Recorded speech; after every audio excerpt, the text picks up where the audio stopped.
I Am I will. good? Oh, Sam, take it away. Well, some of the delights was, well, first of all, personally, I never go online and look at the news and things of that nature. So personally, it was a delight to, go through different articles and learn different things and figure out what's going on in the world. So Got it. it was very informational for me. Got it. So just the ability to plunge into news was a part of the experience. Thanks for kicking it off. Delights and challenges of Leap 2. I'll go. Thanks. I like one, how we had the freedom to pick our own kind of researcher. I liked how we got to pick our own article and then pick our own kind of platform to use. It just kind of cool that we got to use our preference and be creative in the way that we preferred. Yeah. Mm-hmm. Yeah, that's how grad school should be, right? You should be able to have a lot of freedom and a lot of control over your work, over your own learning. Yeah, thanks for sharing. Other insights, challenges, and delights of Leap 2? I really liked how you gave us so many options of what we could make. And I had trouble deciding on one of them because as an artist, I have all of these kind of tools that I use to create media. So it was challenging to incorporate which one would make my message say what it wanted to say, like the best.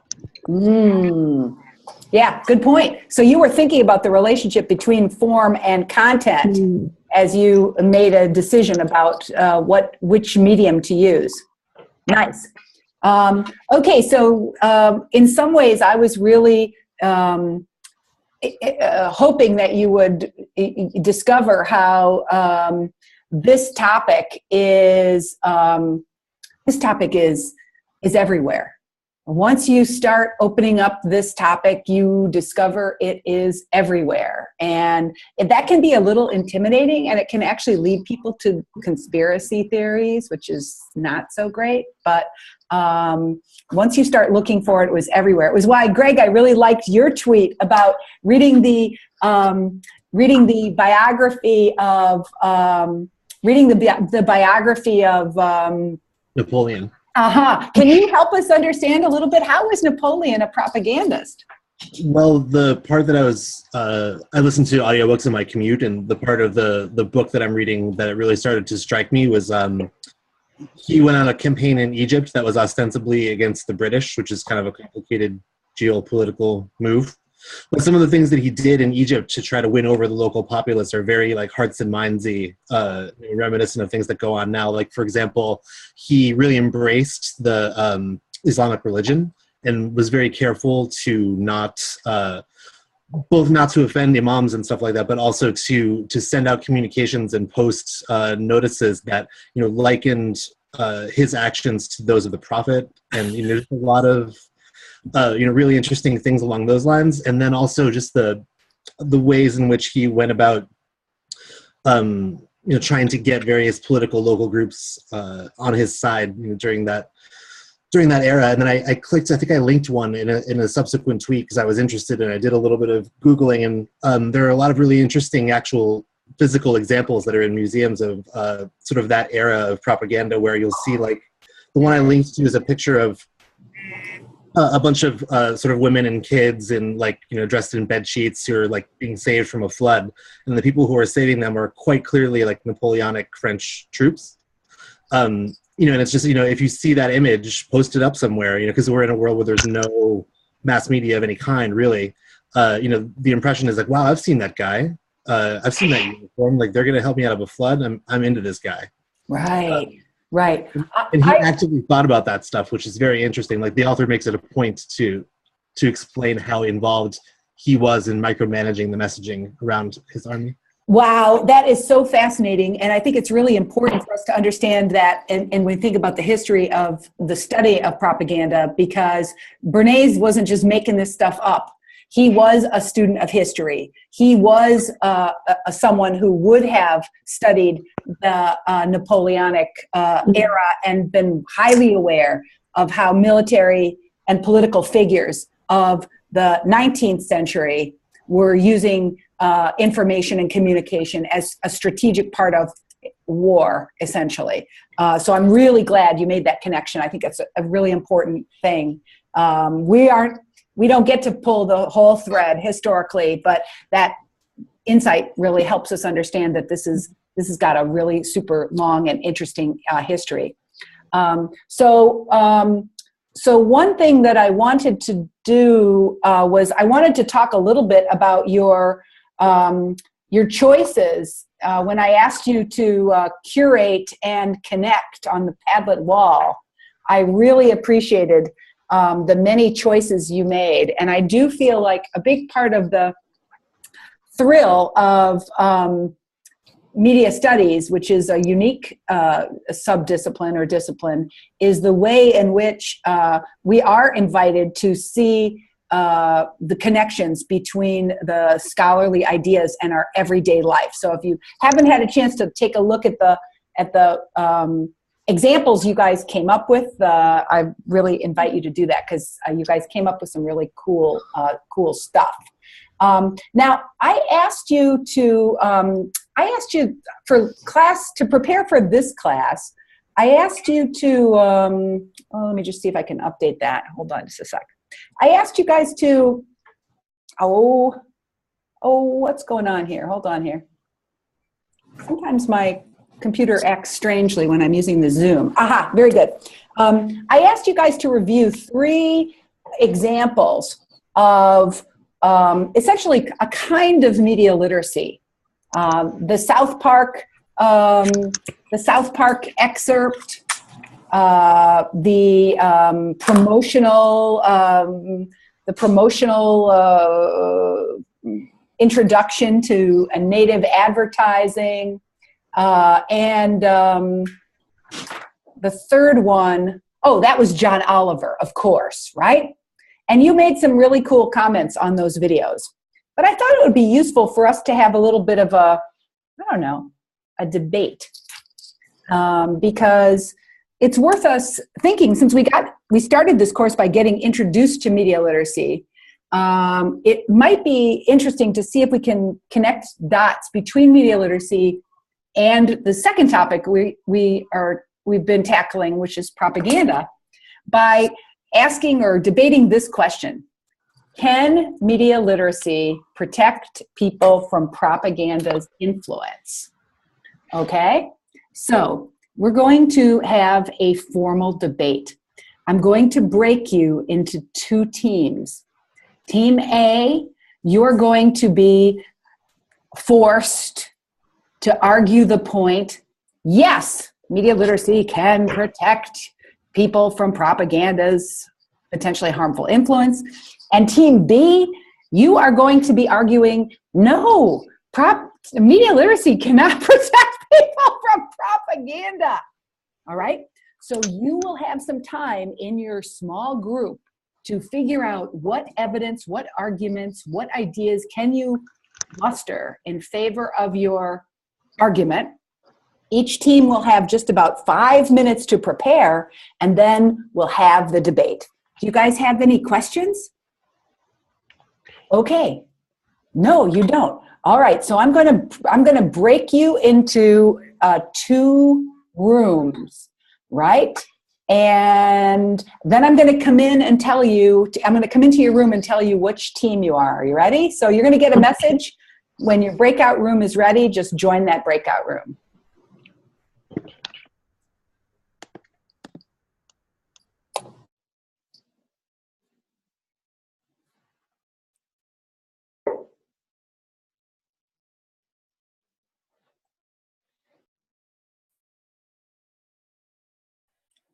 Christine, where are you? I don't know. You're not in a breakout room. Why not? I don't know. Okay, I think that's so peculiar. Let me see if I can make you join. You didn't get a message saying join? No, is it an email message? No, it should come right up on your screen. Check. It is really interesting, though, because I don't see you here. I'm going to see if I can. It's so strange that you're not. Zoom doesn't seem to know you're here. Do me a favor. Sure. Do me a favor. go away and come back in. Okay? Yes, I will. Zoom out, and then zoom in. Okay? Okay, now you're back. I am. Did it Yes, work? that's great. I don't know. Let's find out. It's so interesting that you are not. Now I'm going to try to manage participants and see if I can. Okay, hold on here. Let me see if I can do this. Okay. I can chat, I can make host, I can rename, I can mute video, I can remove. How do I get you to join a breakout room? It's so peculiar that you did not get an invitation to a breakout room. Why not? The only reason I can think of is my laptop is a Chromebook, and I've had some issues with software like that. So what I can do is I can switch to my MacBook. Give it a try. If we want to do that, okay. I will do that, and I will see you in a bit. Okay. Okay, bye. And keep it open just in case, all right? So keep this one open? Yeah, stay on this just in case. We'll be back in a few minutes. So if you miss out on this activity, it's not the end. That's okay. Okay, perfect.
Okay, yes, no?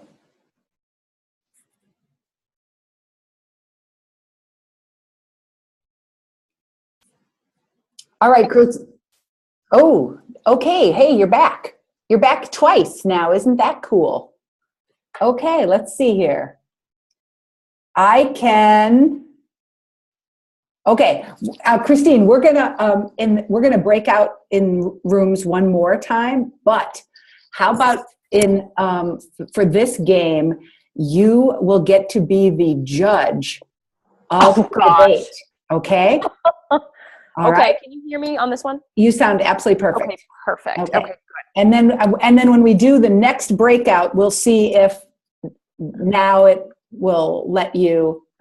I do see now that you now I see that I can assign you to a room. So this one seems to be working. Isn't that interesting? How Chromebooks are definitely peculiar in terms of. I've had functionality issues with them, like with the screencast software. The funniest things, but I mean, other than that, it's good. But I have my old trusty Mac. Yep. Well, there you go. So you got the new technology and the old technology, and each does something wonderful. All right. So you're going to listen to each of the teams make their argument. And in true judicial function, you are going to ask each team at least one question. Okay. Right? So you be a provocative judge in the way that a Supreme Court judge would ask the prosecutors and defense a challenging, interesting question, right? They'll respond to your question, and then there'll be some back and forth between the team that says media literacy can protect people from propaganda and the team that says media literacy can't protect people from propaganda. And in the end, you'll render your judicial decision. Okay, perfect. Okay, which is always a wise and thoughtful decision. Right? Yes, indeed. Okay, looks like they're ready. So I'm going to close the rooms and let's get started. Okay. Okay.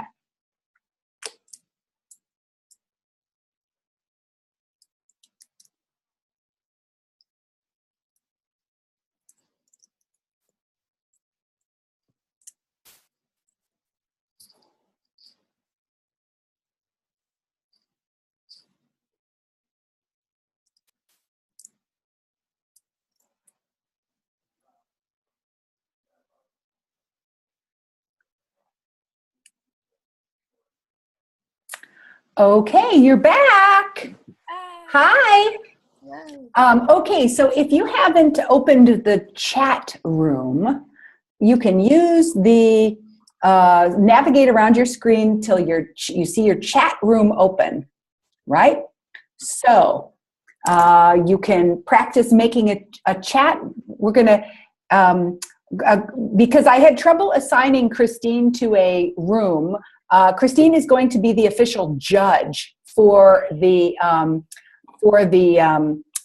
debate this evening. So that's a lot of pressure, but she can do it. Okay, so Ben, Eric, Francesca, and Greg, your team A, you're arguing that media literacy can protect people from propaganda. And Nani, Tori, Annabelle, and Kelly, you're the team B. Media literacy cannot protect people from propaganda.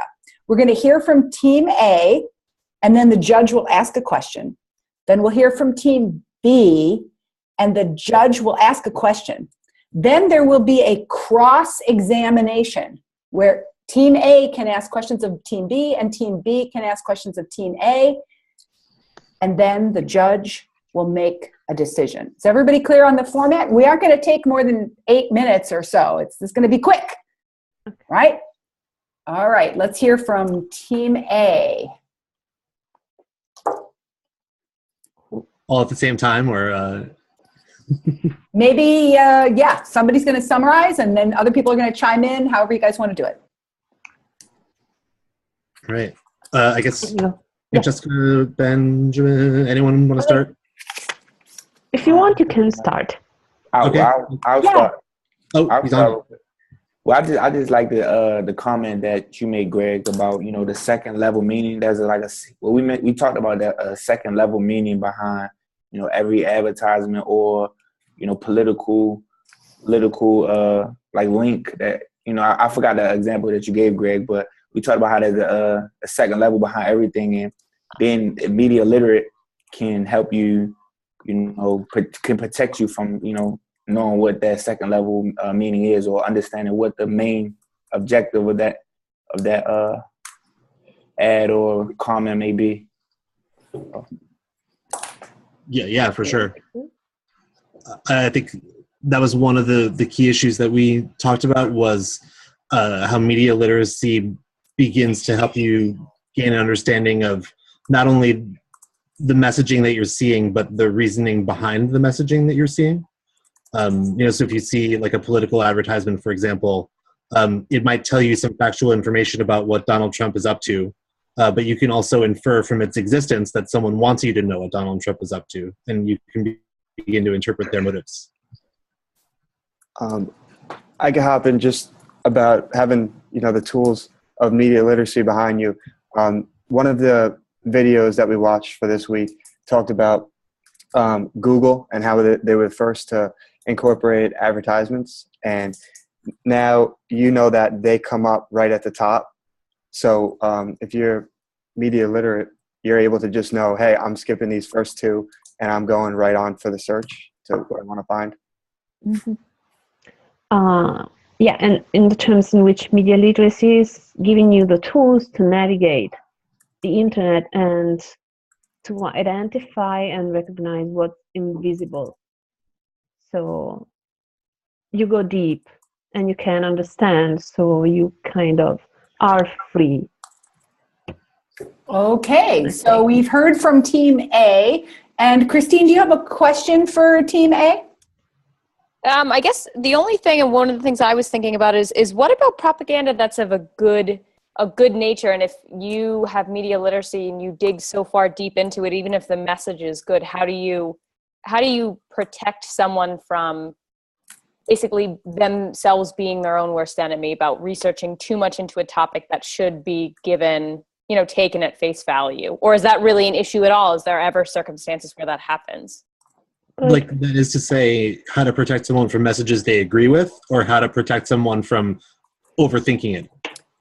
I think the second one, right? If the American Cancer Society comes out with something saying, skim milk is better than whole milk, and someone goes and says, well, American Cancer Society is in with the milk industry, so I'm just going to drink whole milk, when in actuality, the message itself is meaningful and should be appreciated. How do you kind of negate someone from doing that? Or, like I said, is that even a problem? Is that even an issue? I guess the thing about being outside propaganda is that you formulate your own opinion. So it doesn't matter whether, it is a positive message or not. You have your own opinion, so you are able to decide if you want skim milk, fat-free milk, or whatever you want. So you will decide. And you get to consult other sources, right, to determine, the plurality of truth. You don't just get the American Cancer Society and like Johnny the Milk conspiracy theorist, right? You can also check out what's going on with some other sources of information. And unfortunately, I think, the answer to your question about overthinking it, I think being media literate is way less comfortable than being media illiterate. It's just a kind of a permanent discomfort that you absorb in exchange for being closer to the truth. Whoa, they're very quotable. Somebody should tweet him on that. It's a permanent form of low-level discomfort. Oh boy. Okay, Team B. Nani, Tony, Tori, Annabelle, Kelly, you're arguing media literacy cannot protect people from propaganda. Give us your reasons why. Yeah. Can I start it off? Well, we were kind of just talking about how media literacy, we're all pretty media literate, and propaganda is everywhere. And I wanted to kind of go off of what Eric was saying, how Google incorporates ads, and you can navigate around them, but subconsciously, like, you may refer back to those ads and you don't even realize that you are, because you just breezed right by them, but they're there so often that you see them out of the corner of their eye, and you leave an impact on you that you don't always realize. Yeah, we talked about how propaganda is so ever present in society that it's impossible to ignore. So, you might know, okay, this is propaganda, I can navigate it, sure, but then there's those more subtle influences that come into play too, and you won't necessarily know you're being influenced. There can be kind of an unconscious process that goes on. So, the tools of media literacy don't really come into play there because you don't know you're being influenced, yet you are in a really subtle way. And we also mentioned that propaganda is like literally everywhere. It's like everywhere in ads, in television, in online, and it really is confusing to understand how much of that you're really getting desensitized to, as Tori put it before when we discussed that if media literacy is the medicine, we're already like tolerant to propaganda. Ooh, interesting. Right. So in other words, we're so desensitized that media literacy can't address that, like the fact that we're so saturated with propaganda. Okay, Christine, do you have a question for Team B? Yeah, I guess, the only thing I can really think to ask would be something along the lines of, so if we assume, I like that analogy about we're already so desensitized, do you think theoretically if you were to take an infant that has never been exposed to any propaganda, could you use media literacy? Do you think that would allow media literacy to actually have some type of impact, or is the unconscious bias so incredibly strong that media literacy can't impact you no matter what? I think that no matter your level of media literacy, because of the two-step flow we learned about in class, that even if you are equipped with the materials and knowledge you need to fight against propaganda and really advanced marketing, you're still coming into contact with that propaganda without even knowing it, whether it's through what your mom says or a friend's ideas you like, or music your friend is playing. It's somehow coming into contact with that propaganda, and it's not even, it's disguised as maybe your friend's point of view or your family's opinion. Whoa. You can like shield yourself as much as you possibly can, from those more present forms of propaganda. But like Tori said, I can talk to my little sister and she's been influenced by something and she's going to say something to me and I'm going to take it as at face value as coming from her. And in reality, I'm being influenced by this like unseen force. Okay, very nice. So we've heard from Team A and Team B. Now I'm going to invite Team A to offer a critique of Team B or a question to Team B, or try to knock down. Team B made a very good argument. Team A, do you have anything to say to critique their argument? Oh, it's not a critique. It's more like one way to, interact. I think if you feel like media literacy cannot save you from propaganda, and you talk about being unconsciousness, then maybe if you agree that media literacy can save you, you talk about consciousness. So I think the two positions are on the opposite sides. On the one side, you have something that is affecting you in terms of perception and subconscious, and it is unconscious and you don't know. On the other side, there is consciousness. So you kind of move on and are fully aware. Okay. And other comments that Team A wants to have about Team B, or Team B wants to have about Team A? Well, sorry, go ahead, Sam. No, go ahead, Greg. You go ahead. You got it. All right. So Annabelle's comment about, if your sister tells you, then you're more likely to believe it. I think that's entirely true, but that, brings up the issue of credibility and how people earn it, or how, media sources earn it. And I think it doesn't exist in a vacuum. Like you give more credibility to certain people and less credibility to certain people, and there are reasons behind that. But media literacy isn't blocked off as like a branch of knowledge that is like a Tetris block that you fit into your brain, like no other things coming along with it. I think unfortunately or unfortunately, depending on how you look at it, it's the younger you learn media literacy, the more it's going to advance your critical thinking skills. And those don't just apply to media, right? If your sister says to you like, hey, I think Twizzlers are the best because they're nutritious, you're probably not going to buy that, right? Because you would think critically about what's going into your body, and you're like, man, I know that no matter how much vitamin C that might put in Twizzler, it's just not the thing. Yeah, that would just be her 12-year-old brain. She's in the other room probably listening. Okay, so it seems to me that the Go Media Literacy team has gotten some good arguments in here, but really, there are some extreme limits to what media literacy can actually accomplish, and maybe we're going to get some questions that try to poke hole in, or comments that try to poke holes in that argument. Media literacy cannot protect from propaganda. Why not? Well, I kind of want to go over that analogy thing that Kelly started to talk about. So basically, I looked at propaganda as a disease and media literacy as some sort of vaccine. And you can educate yourself enough, but then the media becomes so advanced and it changes its tactics, and whatever skills you develop to fight it off, it's not going to work anymore because they've already moved on to the bigger and best thing.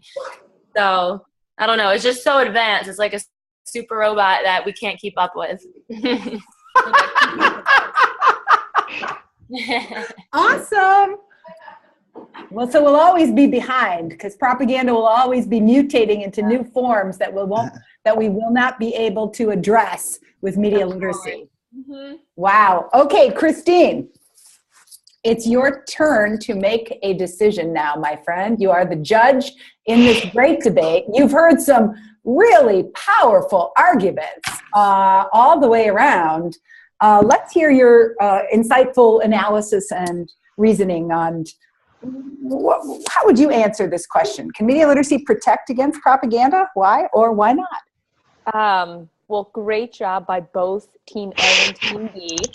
I love the analogies. I think those for me are really helpful in learning. I think ultimately I'm going to have to go with Team A because I do believe even though propaganda might be a disease, I think media literacy is certainly, at least, you know, if it's not a panacea, it's certainly an Advil. You know, maybe it can, and I think I agree with Team B that you can't, you know, there are some things that subconsciously impact you in a way that you're not even realizing. But I think that media literacy can have some real benefits, especially in terms of, Greg, I love what you said at the end about critical thinking and teaching those types of skills. So I think I'm going to have to give this one to Team A. All right, let's give the entire set of debaters a big round of applause for your fine work. Very, very nice. The question about media literacy and propaganda relates to a concept in the media studies literature called agency, right? And that's a concept that's really complex, right? Because media literacy posits that citizens, ordinary people, can have agency, right, in relation to the circulation, dissemination, and distribution of media messages. And critics of media literacy will say you may have a feeling of agency, but it's kind of an illusion. Right? That socialization experts say your opinions are not your own, they belong to your culture, so you don't have agency there. And of course, with big media corporations and the sort of sheer volume of messages that are driven to make capitalism the default position, make spectatorship and spectacle the norm, you are powerless to resist being manipulated in that way. So critics of media literacy often use the concept of agency and illusion to suggest that we aren't as powerful as we might think we are or hope we are. So obviously that's a topic of great interest to me. I've been thinking a lot about,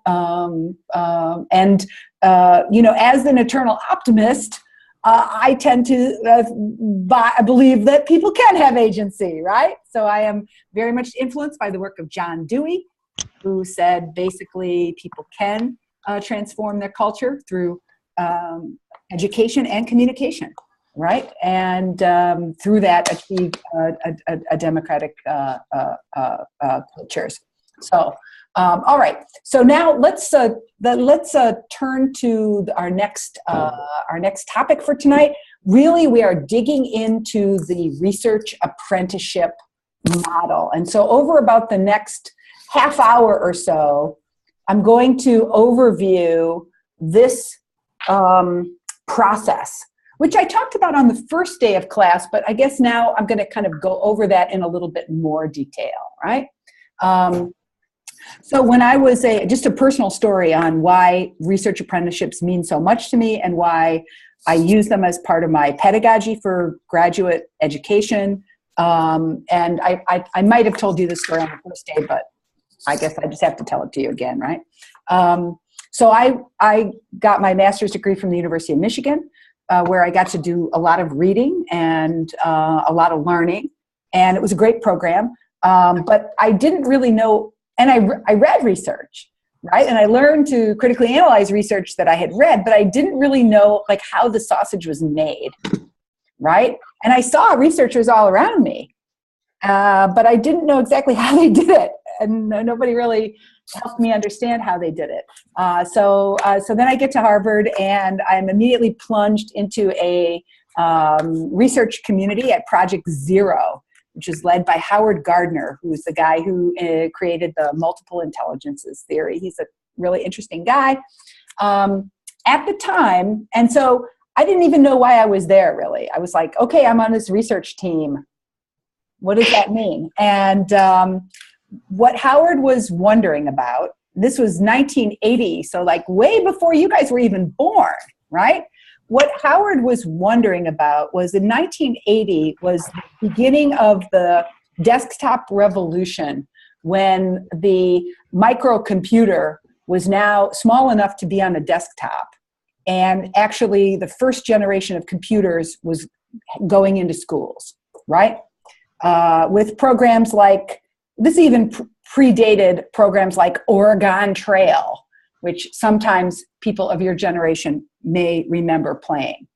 At that time in the early 80s, we were all influenced by the work of a really cool guy at MIT named Seymour Papert. He was just down the river from us, and he had written a really interesting book called Mindstorms, where he argued that if children learned to program computers, that they would become better critical thinkers, that they would basically acquire a kind of procedural thinking skills that would be really good for life, right?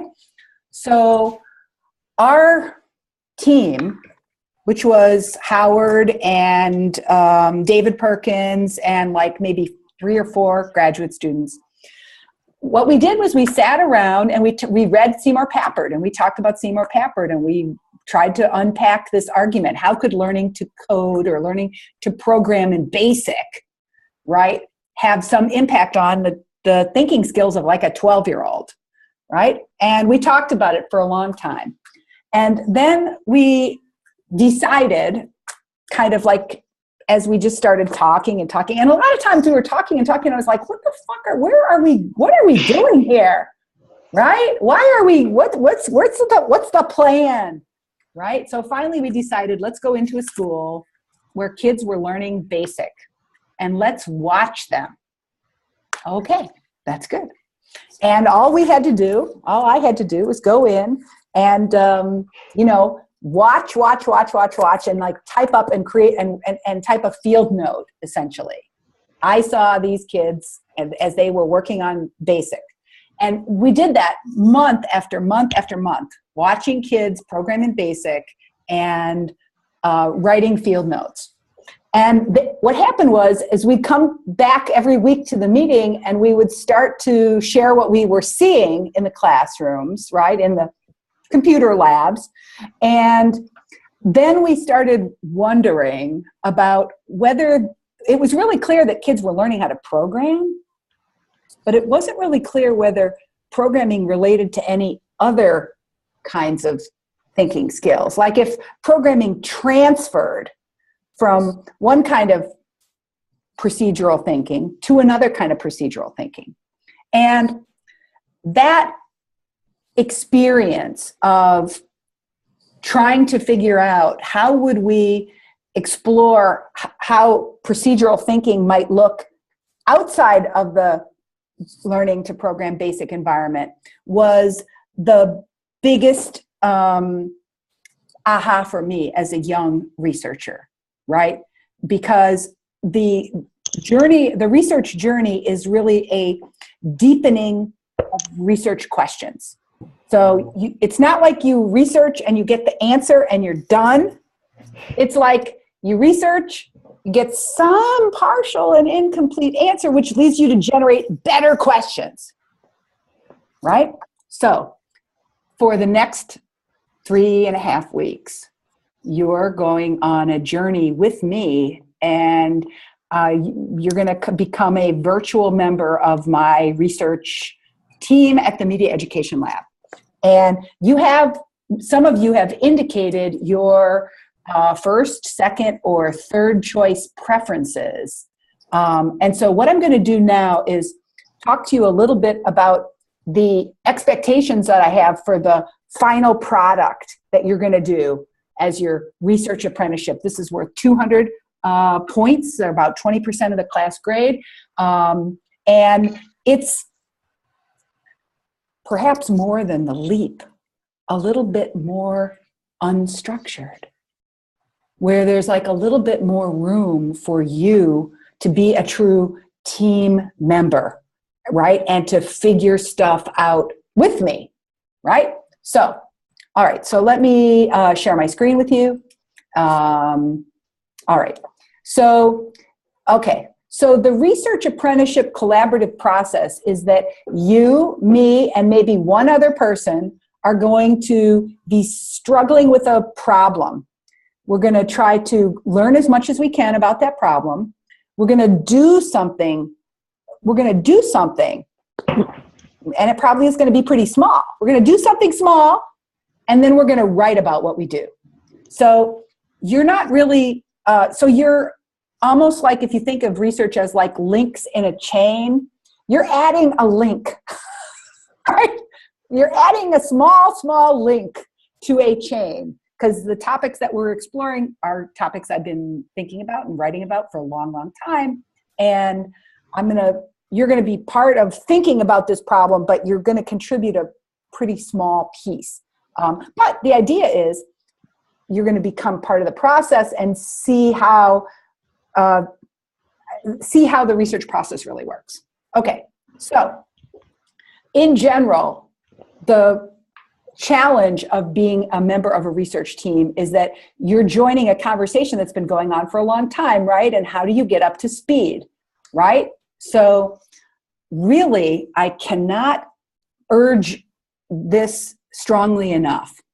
The discipline of communication and media has a number of really useful tools, encyclopedias of media and communication, where scholars write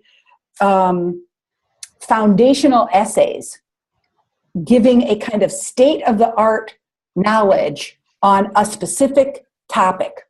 So if you're on the celebrity and girls team with me, immediately get to the Encyclopedia of Media, Information, and Communication and go read the entry on girls culture or girls and media, right? Or celebrity and girls, or whatever entries you can find, because those encyclopedia articles give you a sort of where the state of the field is at now, right? Because otherwise you stumble around, and why should you stumble around trying to figure out what the important ideas are when the encyclopedia article is going to tell you, right? Here's what we consider state-of-the-art knowledge at this point. So that's a good way to start. The next step in that process is for you to try to immerse yourself or get some exposure to key scholars and key works. And for this, Google citation is absolutely priceless. Now, who has used Google Scholar and Google Citation? Give me a thumbs up if you're familiar with this tool. Yes, yes, a little bit. I'm looking for thumbs. Thumbs up or thumbs down? Maybe, maybe, maybe not. Okay, well, let's just do a little exploring, right? When I go to a Google Scholar and I type in media and children, okay? I'm going to see, I should type in media and children. I'm going to see right away that I've got a problem. Otitis media, which is when you get a hearing, like a ear infection. Kids get ear infections all the time. So media and children brings up, look, a lot of stuff about getting a hearing, or getting a, you know, getting an infection, right? So maybe I'll try this. I'll try social media and children, right? Now what's going to happen is I'm going to be presented with a bunch of works, and some of them, like here's my friend Vic Strasberger. He is not participating in the Google Citation community. But my friend Ann Kaplan is. Oh, Andreas Kaplan. No, I don't even know this guy, right? Holy shamoly. Check out his essay in 2010 in Business Horizons, cited by 7,895 people, right? So this article, right, which is basically kind of about the business of social media, has been really cited by a lot of scholars, right? And I can go down this list and see some of the scholars who are participating in a discussion. Check out this one, Exposure of Children and Adolescents to Alcohol Marketing on Social Media. And here's Eleanor Winpenny. She's a specialist at the University of Cambridge on diet and behavior. And here's her article on alcohol marketing, cited by 58 people.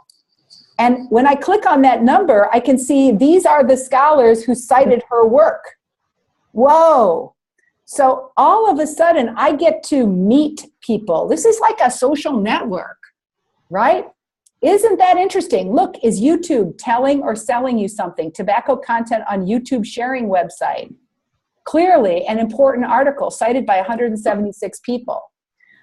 What's different about this form of searching, and I'm just going to say this, to underline this in a kind of a big way. I'm underlining what's different about this kind of searching is that when you use a database in the library, like Academic Premier, or sadly, the University of Rhode Island doesn't subscribe to the best communication and media database, Mass Media and Communication Complete. I've been fighting that for 5 years and made absolutely zero progress with URI libraries who will not subscribe to that great database. But in any case, if you use database searching, you get access to keywords and you can filter by date, but you don't have any sense of whether or not the studies are valued by other scholars. You don't know whether they're perceived as good, right? So Google Scholar offers a real advantage because it actually helps you see who's using each other's work, who's influenced by each other's work. Because remember the Berkey parlor that we got introduced to at the beginning of the semester, research is just participating in a conversation, right? And 90% of all the scholarship that's out there in the academic basis research literature is not cited by anybody, okay? They just wrote it to, I don't know, get tenure or something stupid, right?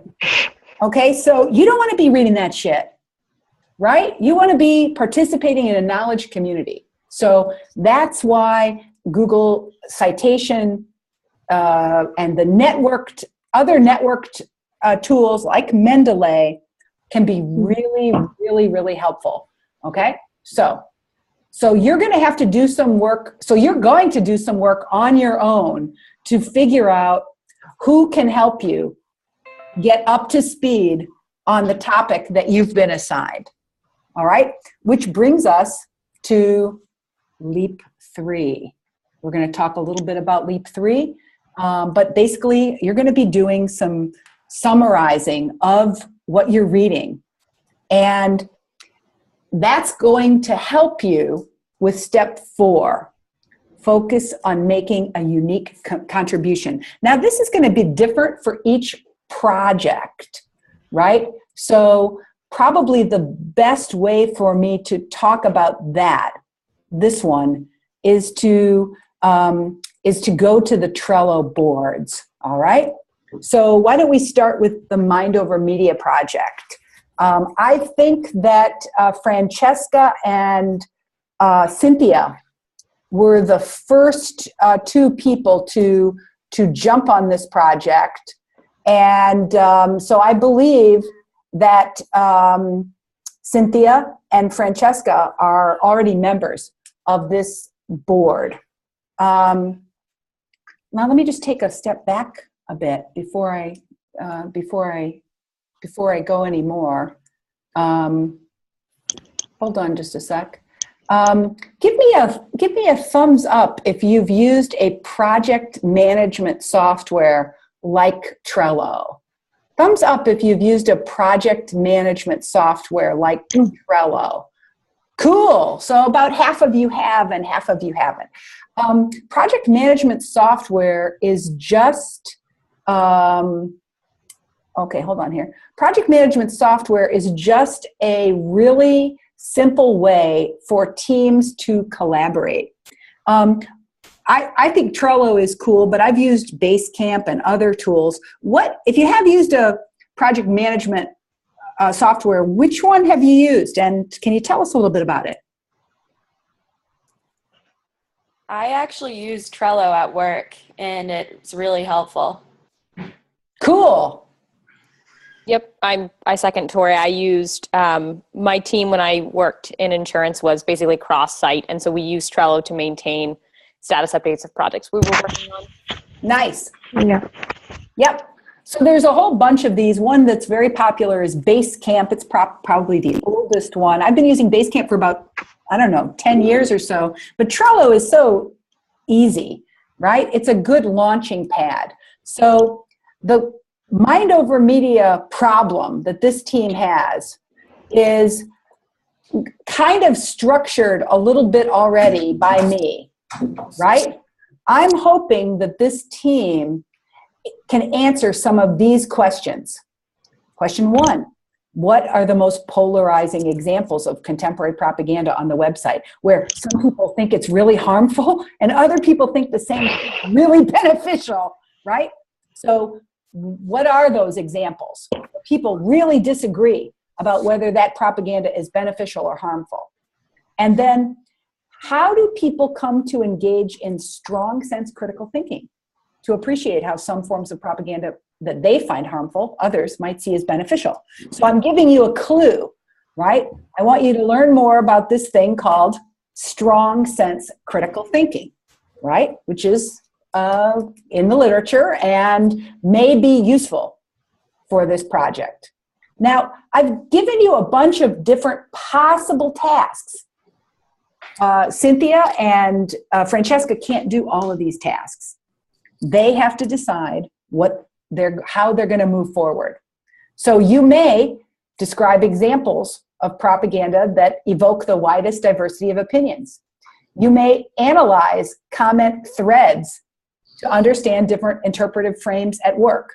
And in a written report, examine the origins of the concept strong sense critical thinking in relation to propaganda education. Now, that is a big project, too big for 2 people working together in 3 weeks. So Francesca and Christine actually have to figure out what they can actually do and do it. And so Francesca, you and I are going to get started because basically, oh, wait, you already added your first card, right? Yes. Oh, how cool. So you can see that basically the Trello boards have things that you should do, things you are doing and things you have done. So I'm going to add a card and say, research the origins of strong sense critical thinking, right? And there it is, right? Now, when whoever on the team does that, they move it into the doing column. And then when you click on it, you can add stuff. You can add a comment, right? You can create a checklist where you say, let's look on Google Books, right? Let's look on Google. Let's look for strong sense on Google Books, right? And then that becomes kind of like a to-do list, a checklist. You do a keyword search of strong sense critical thinking on academic search Premier, right? A library database. And Renee, so now, are you seeing your screen right now? oh, I am, but you guys can't see this part. Damn, why is that? Hold on, let me see if I can share that screen. Oh yeah, sorry about that. Thanks, Greg, for letting me know. Sometimes I'm doing my own little thing and I'm not, and you guys can't even see it. So I've just created this card. I put it, it was first over here. Can you see it now? Research the origins of strong sense critical thinking. I've used this checklist to add some items of steps in the process. Maybe I'm going to read one article by Stephen Brookfield. I discover that Stephen Brookfield has written a lot about strong sense critical thinking, right? So I can attach a due date. I can upload a file from anywhere. Basically, in order to collaborate as a team, we have to do our work on Trello so that we can share and learn from each other, right? If we don't use Trello, then you've done stuff, I don't know anything about it, we aren't coordinated, and so basically all the work that you're going to do for the research apprenticeship is going to go through Trello as you do it. All right? So when you take on this task of researching the origins of strong sense critical thinking, you're going to put it in the doing. You're going to edit it and say, okay, Francesca, you're the one who's doing it, and see Francesca's initials show up there, right? And so I know she's working on that. And when she's done, he moves it over to the done column, right? So it's almost like we use this tool to engage in collaborative work asynchronously, because I'm going to stumble across an idea, right? That is, we need to think more about polarization, right? What does this concept mean? Is this the right term? And it's going to hang there, over there in the other ideas, right? As we start thinking together. So the general expectation is that each team is going to meet once a week for the next 3 weeks, right? If we go back to the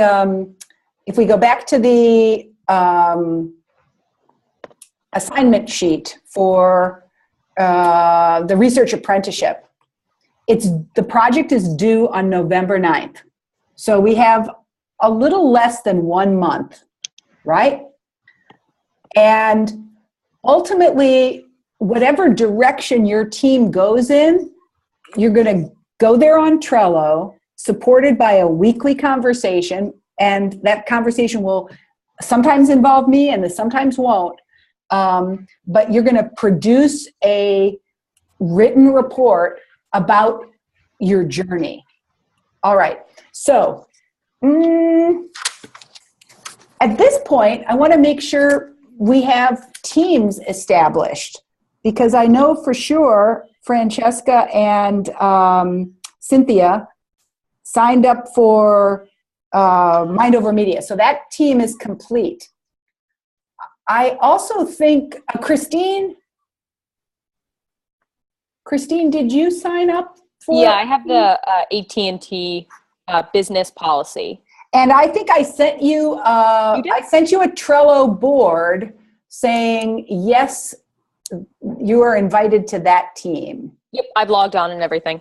Beautiful. So there it is, right? And right now you're the only member of that team, right?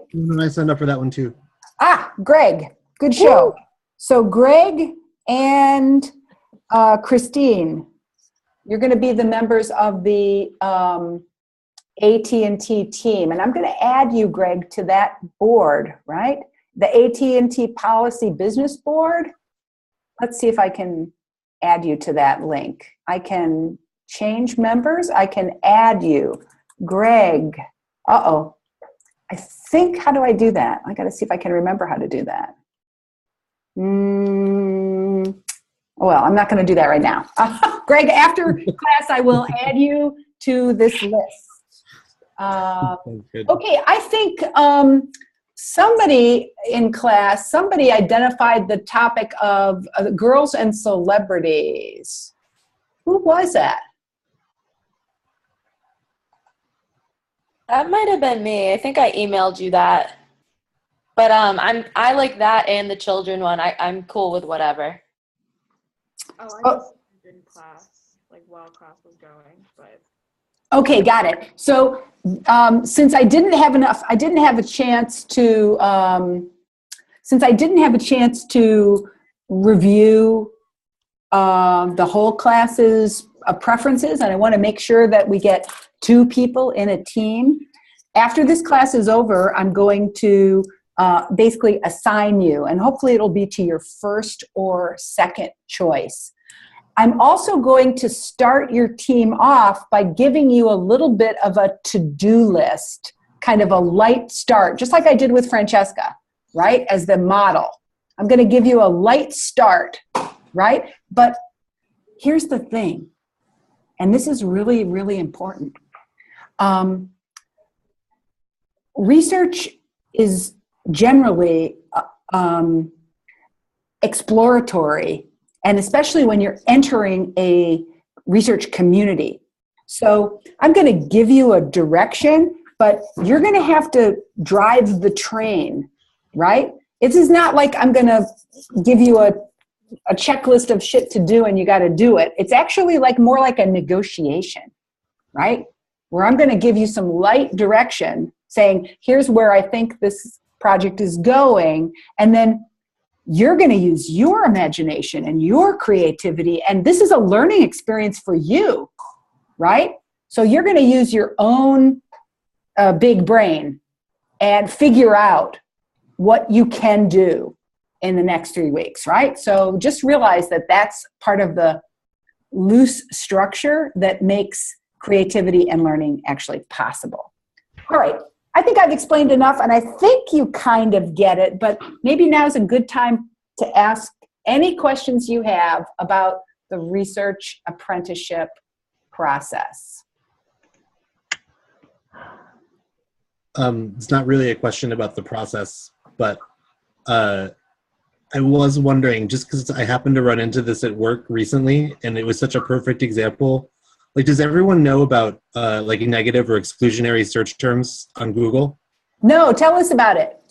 Well, when you did the media and children search and you got, what was it, otitis as like your primary result, if you just put a dash hyphen in front of otitis, so like hyphen otitis all in one set of characters, it will eliminate that term from your search results. Nice. It's kind of a life changer. Oh yeah, cool.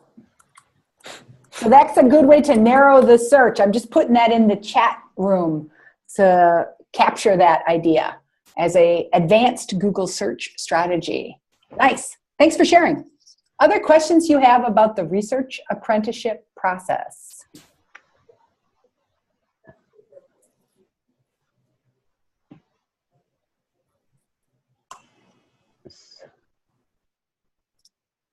Okay. Yeah. No, because I'm just reading maybe. So can you clarify about the proceeds, or what do you expect? So I'm going to talk about Leap 3. Yes, I'm going to talk about Leap 3. Why don't we, good idea that we switch to that topic right now. So hold on, let me just share my screen. So Leap 3 is separate from the research apprenticeship, but probably useful for you to do in alignment with the research apprenticeship. Probably smart to connect them in some way, right? Mm-hmm. So compose a précis. So this project is due on October 26th. And why don't we just see what questions? I think I invited you to go review this page. I wonder, maybe I'll just take your questions at this point now. What questions do you have about writing a précis?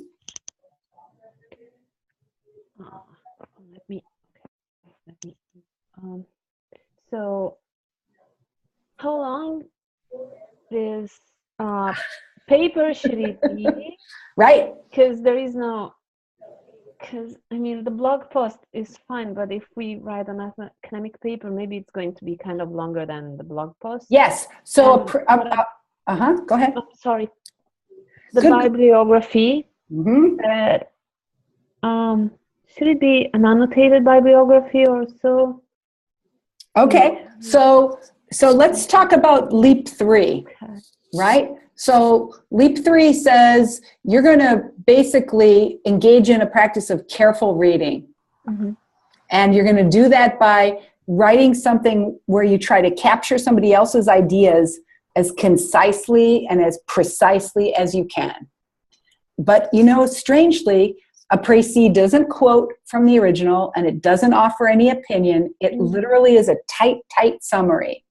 Okay. Your biggest challenge is to choose a piece that you can summarize well and that will advance your thinking on this topic. Okay. And you can find that's a big part of your job, is to find a quality source that can add to your thinking and that can add to the project's thinking, right? And you can use Helen for book titles. You can use Google Scholar and Academic Search Complete. You can use networks like Mendeley. The search for this thing is a big part of the work, right? Then don't mess around with junk. Don't pick something awful. Right? And I just shared with you how to do citation analysis, right? Okay. So I also linked to this really interesting article about how to use the citation analysis tool, which is really a nice little description about how to do that. So that might also be helpful to you. But here's the thing. A précis is really a short piece of writing. Right? Okay. It's really, really short. Okay. So here's how you do it. You read the article, you make an outline, you underline and explore the most important ideas. Your précis follows the exact order of the article, and you include a citation. In general, a précis is only about 2 pages single-spaced. Oh, okay. 2 pages, single-spaced. That's 500 words. Yeah. Okay, so usually a précis is pretty short. Okay. This can be related to the research we are about to do, because it would be helpful to. Yes.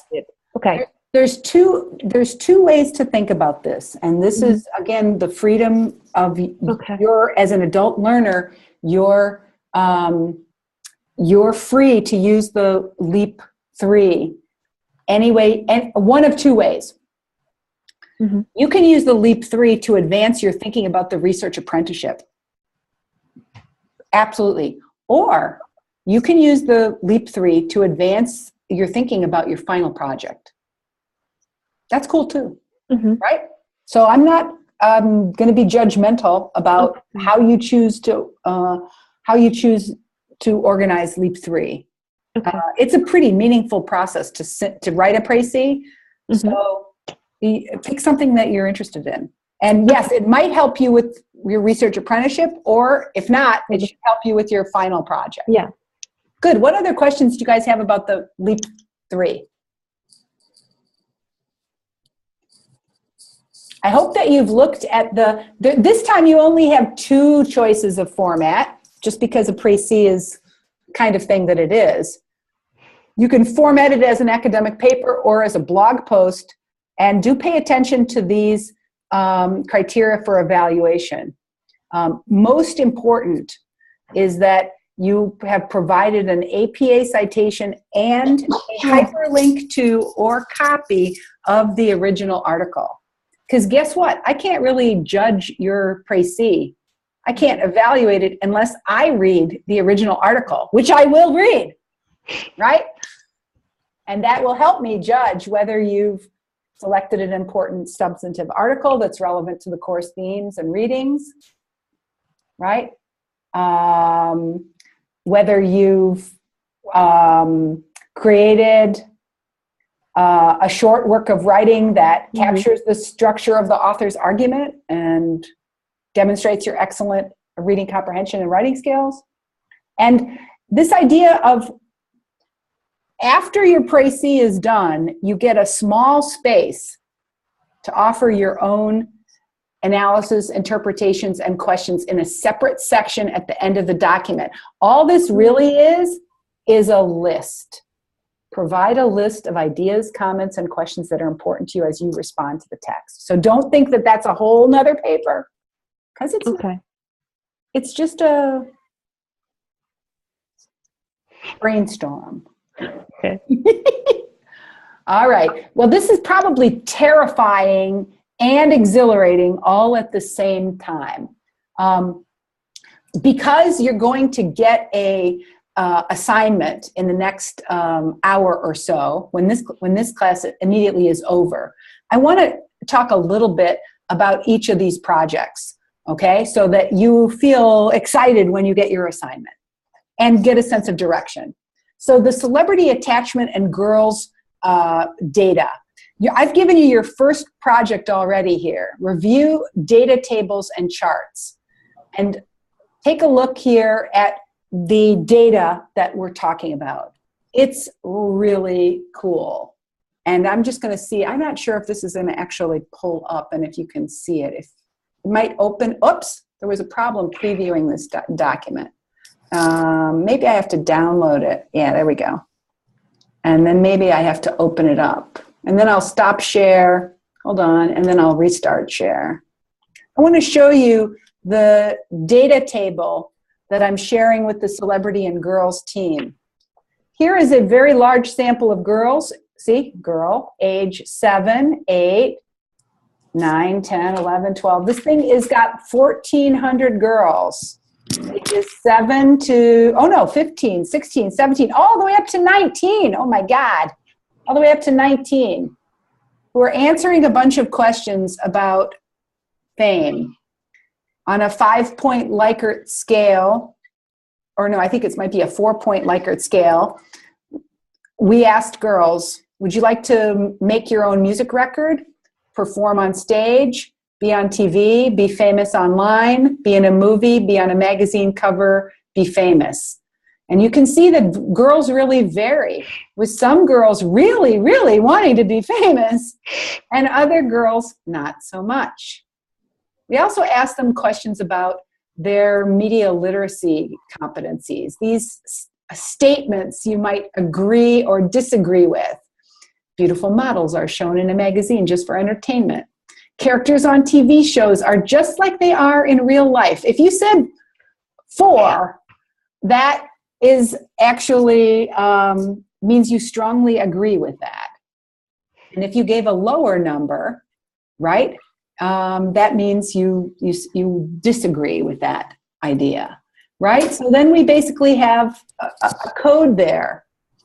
Then we asked you to identify if you had a favorite celebrity and take a look at the celebrities. Nicki Minaj, George Ezra, Selena Gomez, Hannah Montana, Taylor Swift, right? The list goes on and on and on. And we've already coded whether that celebrity is a female or a male. And really, even this was the hard part for us. Who the hell were these people? Right? I mean, come on. Ross Lynch? Okay, so we know, we figured out who they are, right? We know Hannah Montana is a character, right? And we know Keke Palmer is a singer, right? And so then we had another set of questions about how invested in celebrity culture are you? I would like to have clothes like my favorite celebrity. I want to look like my favorite celebrity. I want to talk about my celebrity, right? So we've actually we've got some really cool data. What this project needs is we need the critical literature review to put this data into the conversation. So we need to figure out who's doing work on girls in celebrity, right? Who's thinking about how celebrity culture and girls' desire for fame is potentially helpful to their development, maybe creating aspirations and motivation, or perhaps harmful to their development, perhaps foreshortening their identity in terms of gender and power. So for this project, the project is really to contextualize some of this data. But to do that, first you've got to get familiar with the data itself, right? So you can see here, I forget that I have to, just a sec. Come on. Uh-oh, where did you guys go? I have too many windows open and I can't find you anymore. All right, there we go. So this project is asking a different question. So notice here, we've already collected data. We've already collected data on girls' desire for fame, their level of celebrity attachment, and their attachment to musicians and internet celebrities. For this team, we want you to know, we want you to help us figure out what are the differences between girls who do not have a favorite celebrity and those who do. Develop a table and write a report that contextualizes these research findings in relation to 3 key works from the scholarly literature, right? So we want you to help us find out who's writing about girls and celebrity culture, what are they saying, and how does our findings fit with what they're already doing, okay? So that's a really cool project. Now the AT&T policy business story, this is a really interesting project. We are really looking at that AT&T commercial, right? And it's called Keep Calm, Your Internet's On. And we want to understand a little bit about their promise to bring fast broadband to all their customers. We want to try to understand the politics behind AT&T's campaign, because AT&T's been challenged, especially in rural areas where their copper wire network means they don't have fast internet, right? Ironically, right? They don't have fast internet.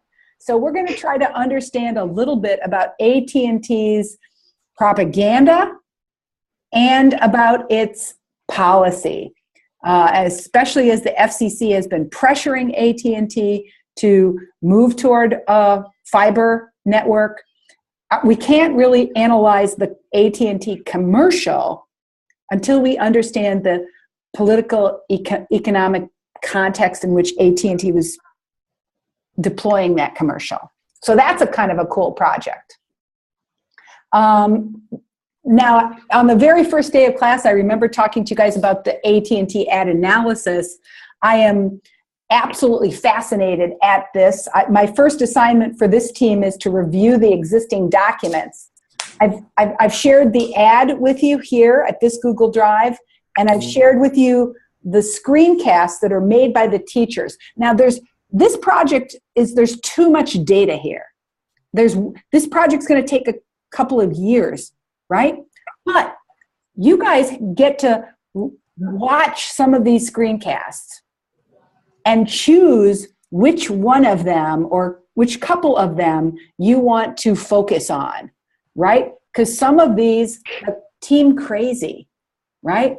I mean, Team Crazy, God knows, this video does not exist. All right, so there you go. So some of these are gonna be here, still viewable, some are not. We're gonna try to see what we can think of. I'm really intrigued by this one. It says, yes, it is the end of the world and we're in a wasteland. Can you guys see that screen right now? Okay, we're gonna watch it. Let's watch it. The internet accessibility has become an integral, if not dominant part of the lives of many. As T.S. Eliot's The Wasteland tells us, breathe, hold on tight, and down we went. Today's society reflects a dependence upon internet connectivity for our entertainment and even our thinking. This commercial is able to successfully satirize this dependence by reflecting a brief moment when the internet has crashed. In crashing, it has in its way brought down the ability of this family to interact with the world and even each other.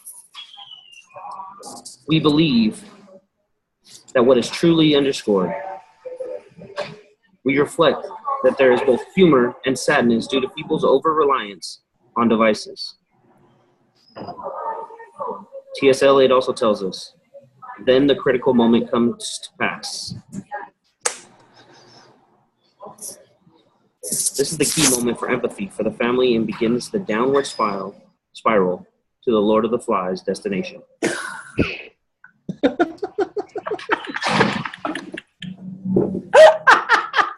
Whoa.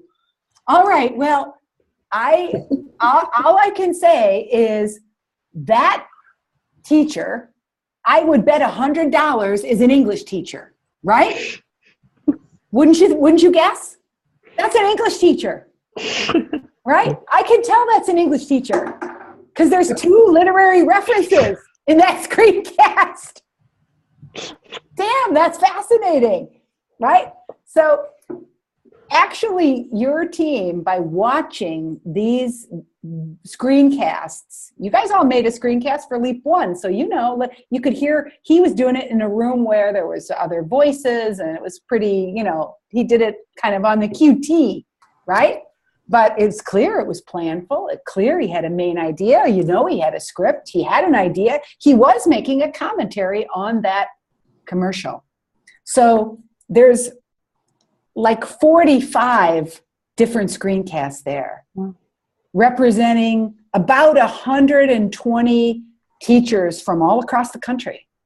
What patterns might we find as we start watching and discussing those screencasts? You guys are going to tell me, right? That's going to be a really cool project. All right. Okay, so that's, let's see, that's the ad analysis. Digital literacy. This team is really going to take a look at another data set. I haven't uploaded this data set yet, but this is a data set where we ask teachers to define what they think it is. Right? And we're simply going to look at what their definitions are. And that's an interesting and complicated project because there's 120 teachers. They have all different definitions. How will we come to some understanding of what's similar or different about these different definitions? I wonder if the higher education faculty have different definitions than the elementary school teachers. I wonder if the high-tech teachers have different definitions than the low-tech teachers. So this team will get to dig into that data and explore that a little bit. Okay, so then last team. I'm still sharing my screen. I'm really not. There we go. Last team is the teacher motivations. I think maybe we aren't going to, I don't know if anybody's actually signed up for this team yet. So I'm not sure we're going to do this project at all. Right? All right. So let's go back to the main page and see. I think we've kind of done everything we're supposed to do, and kind of want to just review. I just want to review this this process again, right? The research apprenticeship collaborative process, it's collaborative and it's a bit loosely structured. Loose enough for you to make your own contribution in the way you think is best as part of your own learning. You're going to immerse yourself in some topics that you think are related to the problem at hand. You're going to find a really cool précis. That's leap 3. And Francesca, you may or may not do an annotated bibliography. That is not required, right? But that's one good way to capture what you're reading, right? So you might do that. You're going to take some steps. You're going to make to-do lists for yourself and for your partner, and you're going to do them. Maybe you're just going to make 1 or 2 or 3 to-do steps and do them, right? And when you get stuff done, you're going to get feedback from your team. And then you're going to try to write a written report where you say, I learned about this topic. I made this little paper clip and I'm adding it to the chain, right? That's the process. And trust me, although I probably sound totally mentally ill and crazy right now, but it really works. This process really works. So I ask again, what questions you guys have? I guess, Renee, the final piece that we hand into you, that report, is that meant to be, like for Greg and I, for example, if we're working together, do we just hand in one, I'm assuming, that we jointly work on together? Okay. Correct. Good question, Christine. And I think it's also important to say is that report is written to me. It's almost like a memo. To you as another researcher. Absolutely. So okay, your final report is really a tell me what you did, what you learned, right? What did you contribute? It's not designed to be a final product. It's not a formal paper. It's actually like a progress report, right? And it might even take the form of a memo, or it might take might take other forms, right? Perfect. But yes, you do it collaboratively, right? So your team produces one document. Good question. What other questions do you have? Okay, it's intimidating, it's exciting, it's scary, and turns out that you get to see how the sausage is made, and it's really a big learning experience. So I hope you have fun with it. And all these projects I think are awesome. So I hope you do enjoy it. Okay, so then let's just go to the end of the row. Rather than take a break, which kind of seems stupid in a online class, let's just talk about what I'd like you to do for next week when we're back face-to-face in Swan Hall. All right? Because then we'll be done. Here's how I'd like you to prepare for October 19th. We're reading Jose Van Dyke's amazing book. Oh my God, I've been waiting for this the whole semester, right? And we're doing some pretty heavy reading too, because although it's only 88 pages, it's 88 pretty dense, pretty serious academic literature, academic writing. However, she writes like a dream. I love how she writes, so I think you're going to enjoy it. Our focus question for next week is, how does political economy shape people's use of social media platforms? Okay? So we're reading the first 4 chapters of The Culture of Connectivity. Now, here's the 3 things I'd like you to do between now and our next class.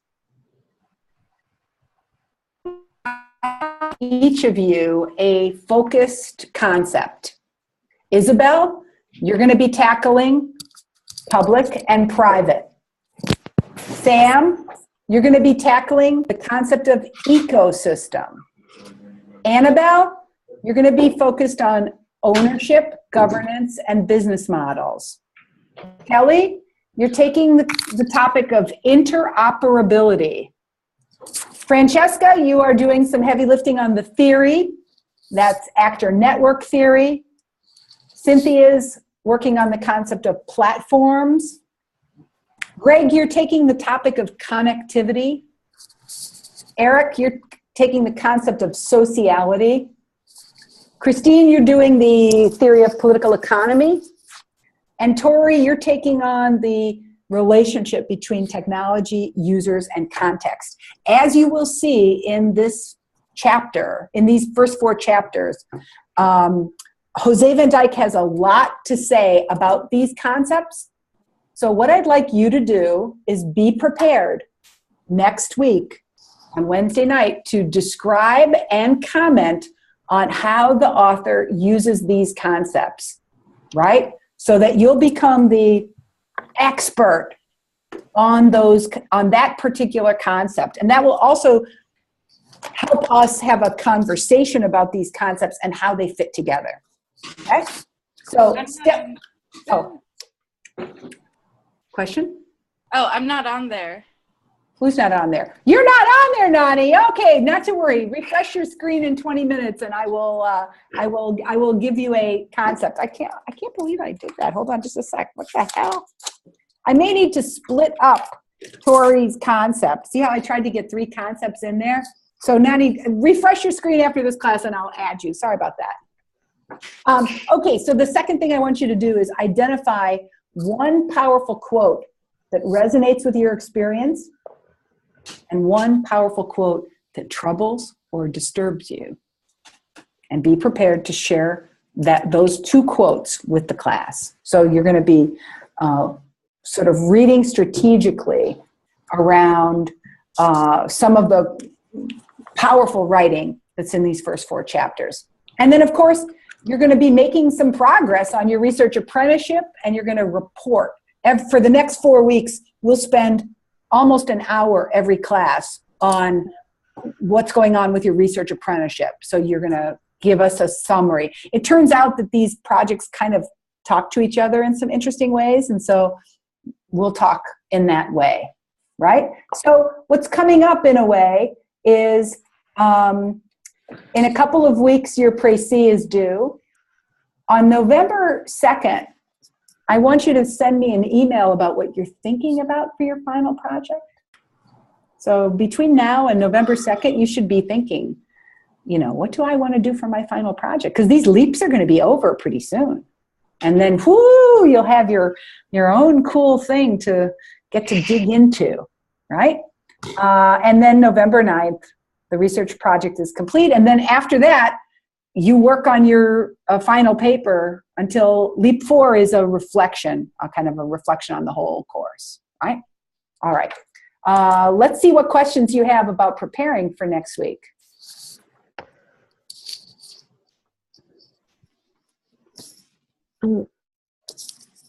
Maybe just, so we have, not that we have to, but maybe we can write something, or I don't know, share some our comments on the blog or so. I don't know, I'm asking. You can. Okay. Yes. So everyone, this, as you notice, Francesca, this week, I'm not asking you to do a Flipgrid or make a blog, because I'm anticipating that encounter with the author is going to be the real focus of your work, and you're thinking about that concept. You are, of course, free this is what doc students do, right? You know that you'll understand Jose Van Dyke better if after you read chapters 1 through 4, you write about it. Okay. You are free to do that. It's not required this week. Okay. Good question. What other questions do you have?